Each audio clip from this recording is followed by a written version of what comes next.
Assalamualaikum warahmatullahi wabarakatuh.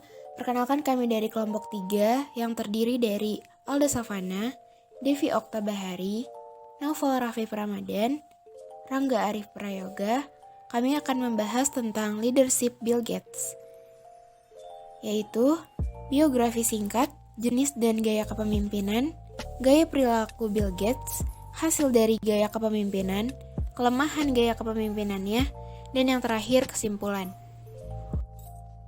Lengkap William Henry Gates III atau lebih dikenal dengan nama Bill Gates dilahirkan pada 28 Oktober 1955 di Seattle, Washington.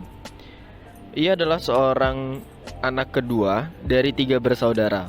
Bill Gates seorang anak yang cerdas, tetapi ia terlalu penuh semangat dan cenderung mengalami kesulitan di sekolahnya. Ketika ia berumur 11 tahun, orang tuanya memutuskan untuk membuat perubahan pada dirinya dan mengirimnya ke Lakeside School, sebuah sekolah dasar yang bergengsi khusus bagi anak laki-laki. Di sini saya akan menjelaskan tentang jenis dan gaya kepemimpinan Bill Gates. Pada awal berdiri hingga tahun 1999, gaya kepemimpinan yang diterapkan oleh Bill Gates di Microsoft cenderung birokratik. Semua keputusan kecil maupun besar harus diputuskan oleh Bill Gates, sehingga dia menjadi titik kemacetan karena pengambilan keputusan terkesan lambat. Gaya karismatik leadership wajar diterapkan waktu itu ketika Microsoft masih merupakan perusahaan yang baru yang membangun manajemennya. Pada tahun 1999 pun, Bill Gates melakukan restrukturisasi dengan tujuan untuk membebaskan Microsoft dari rawa birokrasi. Dengan reorganisasi ini dia membebaskan para eksekutif mengambil keputusan dan top decision making. Walau demikian, ia tetap mengontrol bisnisnya lewat diskusi informal non-hierarki dengan gaya langsung yang tetap berorientasi bisnis. Di sini Bill Gates menerapkan 2 gaya kepemimpinan berdasarkan waktu dan situasi. Ketika di awal-awal berdirinya Microsoft, hanya Gates bersama co-founder Steve Allen yang bisa mengotorisasi suatu pengambilan keputusan. Ini disesuaikan dengan masih kurang kompetensi dan belum kelihatannya komitmen dari manajemennya. Seiringnya dengan waktu dan perkembangan organisasinya, Gates kemudian mengubah kepemimpinannya menjadi delegasi, dengan mendelegasikan secara penuh tugas dan tanggung jawab. Bill Gates adalah orang yang mampu melihat dan mengantisipasi masa depan, mempunyai visi misi bisnis yang jelas, fleksibel, dan dapat memperdayakan karyawan. Ia merupakan strategi leader, pengaturan strategi perusahaan, dan bertanggung jawab serta memegang kontrol terhadap pengimplementasikan strategi tersebut. Bill Gates mempunyai kegemaran membaca dan dikenal mempunyai kemampuan multitasking, mengerjakan banyak hal sekaligus. Dia merupakan pemimpin yang sangat efektif, menyeimbangkan brain, behavior, dan beauty, pintar dan cerdas, manajer dan pemimpin yang mampu menghadapi risiko, mampu membangun komunikasi, dipercaya dan mempercaya, serta mampu memberikan empati dalam lingkungan bisnisnya, terutama kepada karyawannya dan bawahannya. Bill Gates memiliki gaya perilakunya tersendiri dalam hal memimpin. Di antaranya adalah memahami diri sendiri, menyenangkan dan komunikatif, tangguh dan petarung, murah hati, terbuka dan rela dikritik, serta teliti. Mari kita bahas dari awal. Bill Gates sudah terbiasa memahami dirinya sendiri sejak kecil. Ini terlihat dari penyebab ia dikeluarkan dari sekolah pertamanya. Kala itu, ia dikeluarkan karena dianggap tidak mampu mengikuti pelajaran sekolah. Namun ternyata bukan karena ia bodoh, namun karena ia paham betul apa tujuan serta keinginannya dan hanya fokus pada hal itu. Walau dengan konsekuensi dikeluarkan dari sekolah. Ia juga seorang yang menyenangkan.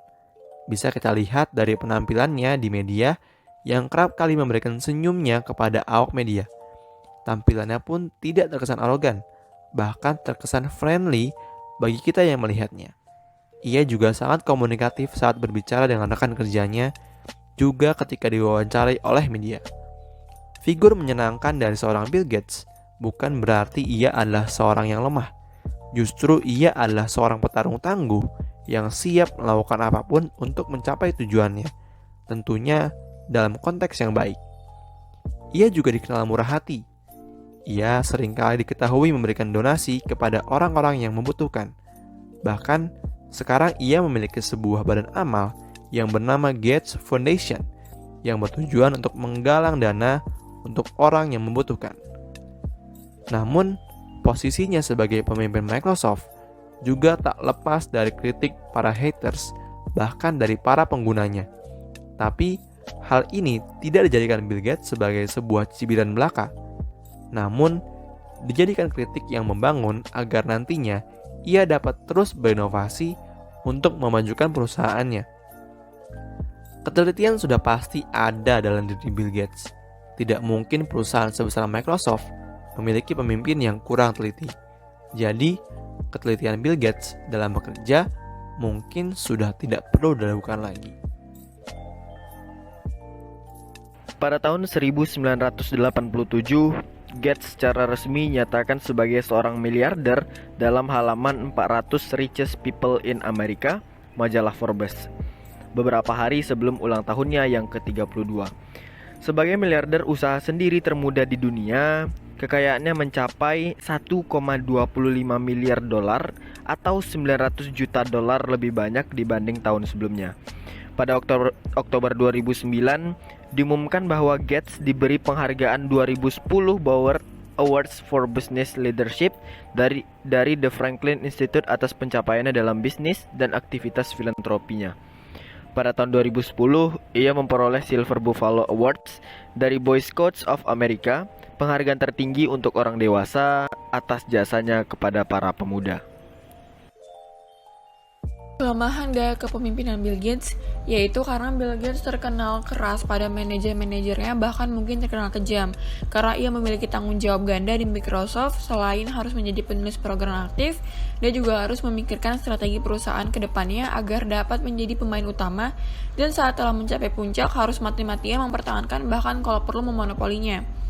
Bicara tentang monopoli, dari awal memulai bisnisnya, Bill Gates memang senang dengan monopoli dan dominasi.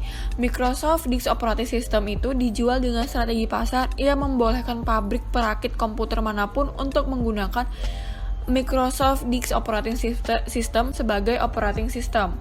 Strategi ini tuh efektif melawan pesaing lain, apalagi kala itu tidak banyak perusahaan pengembang operating system yang berhasil.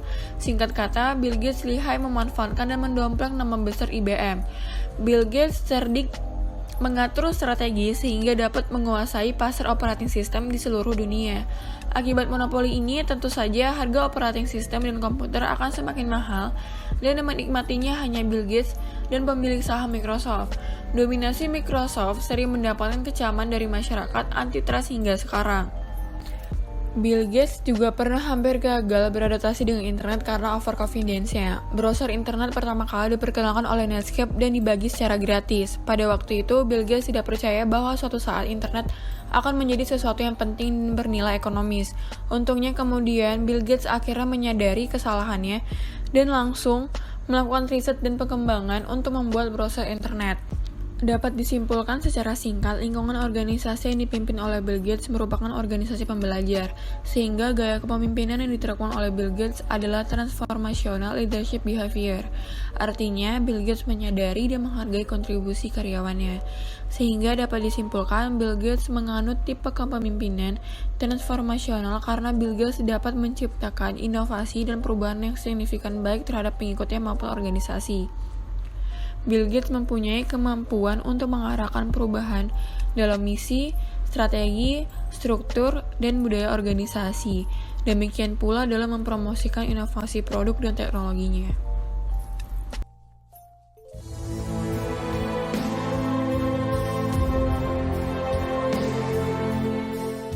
When I started Microsoft, I didn't think of it as all that risky. I mean, I was so excited about what we were doing. It's true I could have gone bankrupt. But you know, I had a set of skills that were highly employable, and in fact my parents were still willing to let me go back to Harvard and finish my education if I wanted to. And so then I got this incredibly conservative approach that I wanted to have enough money in the bank to pay a year's worth of payroll, even if we didn't get any payments coming in.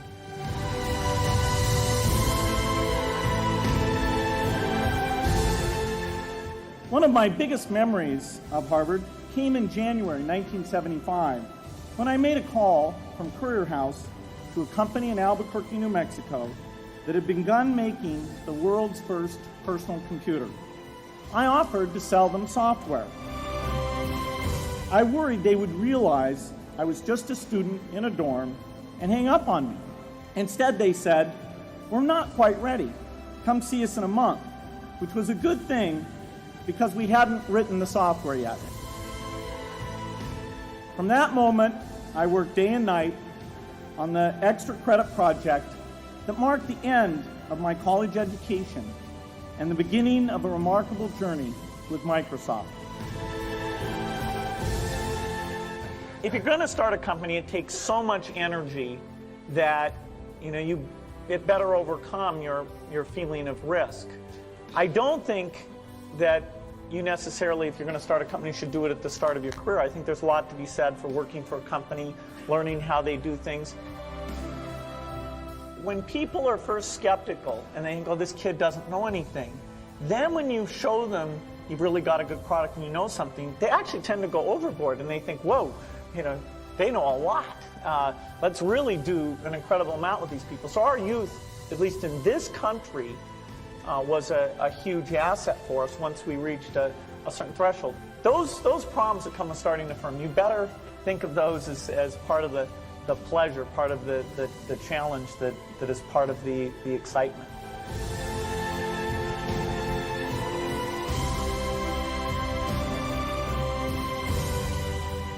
You can't just keep doing the same old thing you were doing before.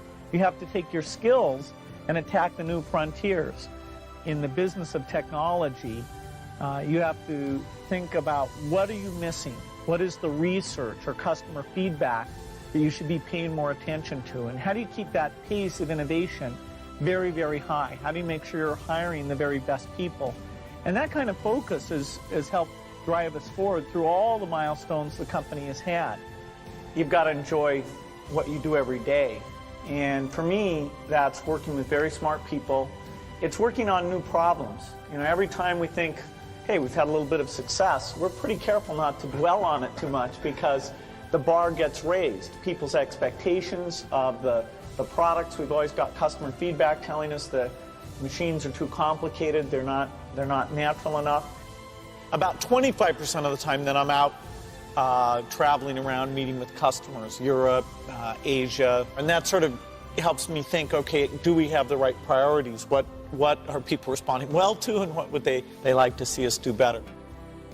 The competition, the breakthroughs, the research, but the computer industry, in particular software, I think is the most exciting, and I think I have the best job in that business.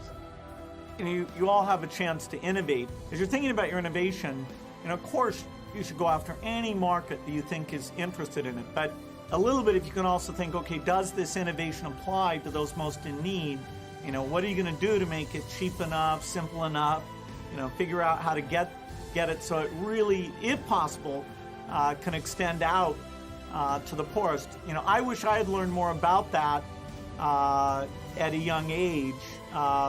And so you have an opportunity to do that.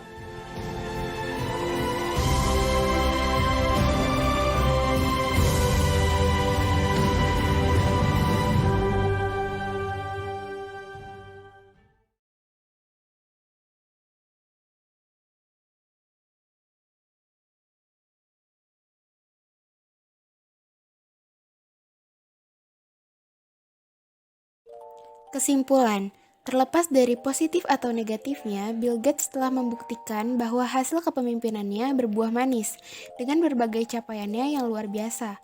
Kepemimpinannya di dalam dan di luar organisasi dapat menjadi bahan pembelajaran bagi kita bahwa memimpin bukanlah hanya tentang posisi atau jabatan, namun juga merupakan gaya hidup dalam keseharian. Sekian dari kami kelompok 3. Semoga dapat bermanfaat bagi semuanya. Terima kasih. Wassalamualaikum warahmatullahi wabarakatuh.